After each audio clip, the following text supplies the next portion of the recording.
중소법인을 운영하면서 가장 중요한 것은 당연히 안정적인 매출과 수익 확보를 위한 고정적인 거래처 확보라고 할 수 있습니다. 그리고 그 다음에 중요한 것 중 하나가 거래처 관리나 거래 관계에서 발생한 가지입금 정리와 미처분 이익이용 환원에 따른 과도한 세금 문제라고 할 수 있는데요.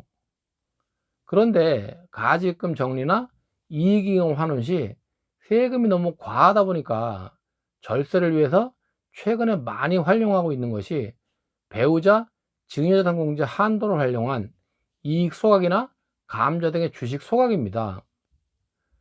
하지만 이러한 이익 소각에 대해서 최근 일부 지역에 관할 세무 당국이 문제를 제기하고 있는 상황이어서 해당 지역에 소지하고 있는 업체에서는 앞으로 이익 소각을 해도 되는 건지 궁금하실 것 같아서 그 부분을 말씀드리고자 합니다.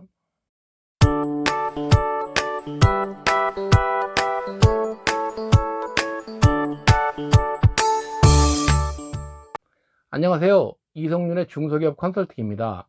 먼저 일부 지역에 세무 당국이 문제 제기를 하고 있는 이유와 근거를 살펴봐야 할 텐데요.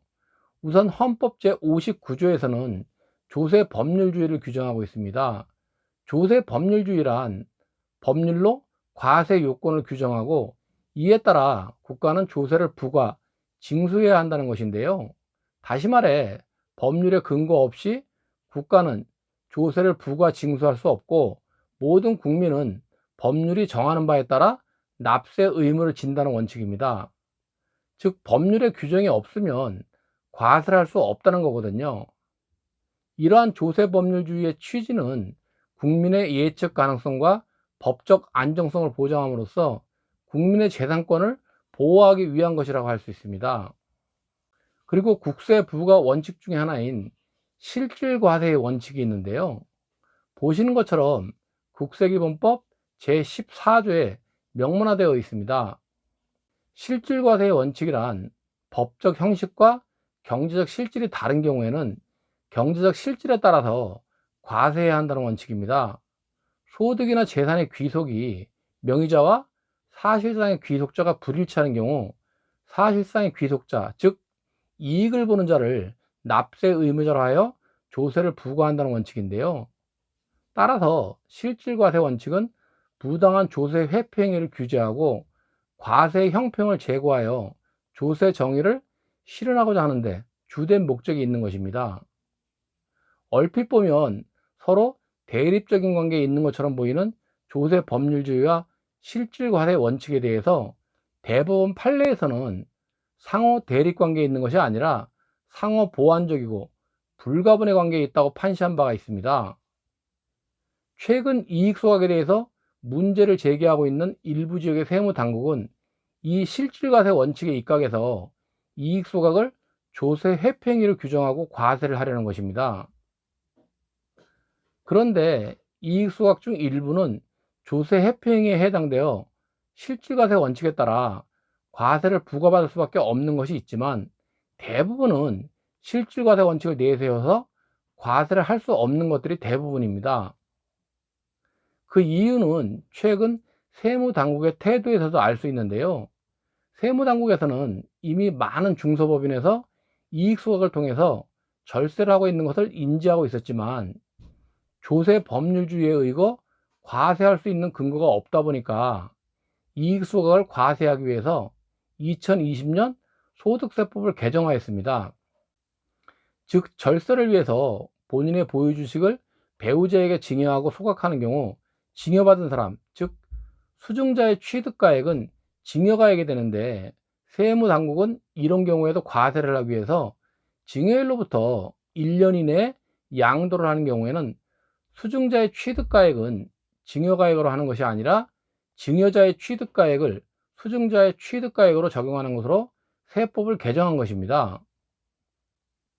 이미 예전부터 부동산과 부동산 권리 등에 대해서는 증여일로부터 5년 이내 양도시는 수증자의 취득가액은 증여자의 취득가액을 적용하고 있었지만 주식이 빠져 있었는데 2020년에 법을 개정해서 2023년 1월 1일부터는 증여일로부터 1년 이후에 양도를 해야 증여가액을 수증자의 취득가액으로 인정받을 수 있도록 하였습니다. 법 개정 내용에는 양도시에만 적용되는 것으로 되어 있어서 소각에 대해서는 다툼이 있을 수는 있지만 일단은 소각도 해당된다고 생각하시면 되겠습니다. 그리고 현재 부동산과 부동산 권리 등은 양도전 보유기간이 5년으로 되어 있기 때문에 주식도 가까운 시일 내에 단계별로 아니면 일시에 5년으로 상향 개정될 가능성이 있다고 할 수 있습니다. 그렇다면 개정법 시행 전인 2022년 12월 31일까지는 어떻게 하면 될까요? 일단 중요한 것은 세무당국에 트집 잡힐 만한 건 안 하는 게 좋겠죠. 따라서 첫째, 누가 봐도 실질과세 원칙에 저촉되는 이익 소각은 무조건 하지 않는 것이 좋습니다. 실질과세 원칙에 저촉되는 이익 소각이란 소각대금의 귀속 문제입니다.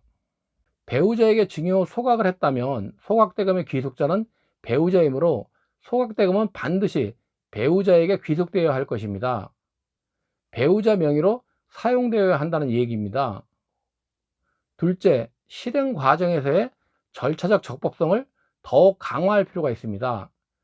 즉 상법상의 절차와 세법상의 규정을 철저히 준수해야만 합니다.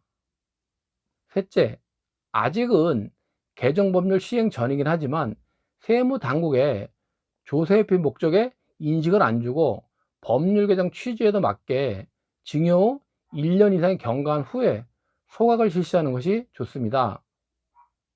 그러기 위해서는 이익 소각을 통한 잉여금 환원 목적이 있다면 하루라도 빨리 전문가와의 상담을 통해 증여를 하는 것이 좋겠죠. 넷째로는 증여 및 소각이 정당하고 타당함을 인정받기 위한 재반 전략을 수립, 시행할 필요가 있습니다. 결론적으로 이익 소각은 세무당국에 트집 잡힐 문제점이 없다면 지금도 내년에도 진행할 수가 있는 것입니다. 다만 1년이라는 시간적 여유를 두는 것이 아무래도 안전하고 무작정 진행해서는 안 되고 철저한 전략과 타이밍이 중요하다고 할 수 있습니다. 이는 개정법률 시행 후인 2023년 1월 1일 이후에도 마찬가지입니다. 세무당국은 일선 현장에서의 절세 전략을 그냥 보고만 있지는 않기 때문입니다.